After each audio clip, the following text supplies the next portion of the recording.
Ahojte všetci. Ahoj by sama. Takže to som ja, Springer Alsacien, určite ste ma spoznali. No, počúvajte, dnes prejdeme z bezdrôtového na naozaj bezdrôtový alebo úplne bezdrôtový, aby ste vedeli pre tých, ktorí sledovali moje prvé video o Apple. CarPlay bezdrôtovo za 19 eur. No teraz mám Apple CarPlay úplne bezdrôtovo za 21 eur, za 21 eur. Už vôbec nemám žiadny kábel. Už som nemal žiadny s mojím telefónom, ale mal som jeden s malým vysielacím zariadením. Takže natočím vám to.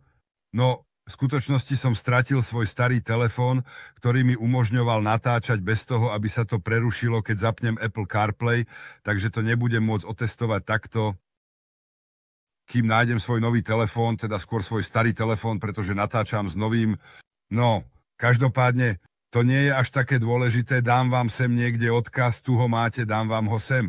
Malá pripomienka pre tých, ktorí nevideli prvé video, je to rovnaký princíp, samozrejme z Apple CarPlay, ktorý mám teraz v ruke.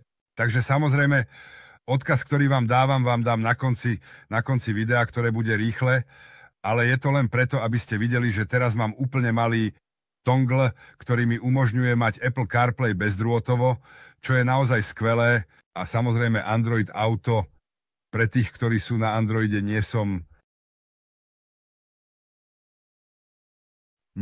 proti Samsungu alebo niečomu inému. Chcem len povedať, že som otvorený všetkému, ale mám iPhone. Takže vám to ukážem len vizuálne, aby ste videli, aké je to malé alebo málo miesta to zaberá v aute, čo sa týka fungovania. To úplne plug and play. Takže nebudete mať žiadne ťažkosti s pripojením. A ak sa mi niekedy podarí nájsť svoj starý telefón, ukážem vám to ešte presnejšie. Takže tuto máte, ukazujem vám to a hovorím vám, čoskoro sa uvidíme. Pozor, dávajte si pozor, nájdete to za rôzne ceny. Takže hľadajte dobre, ja sám som čakal, kým ho nájdem za 21 eur, pretože ho nenájdete vždy.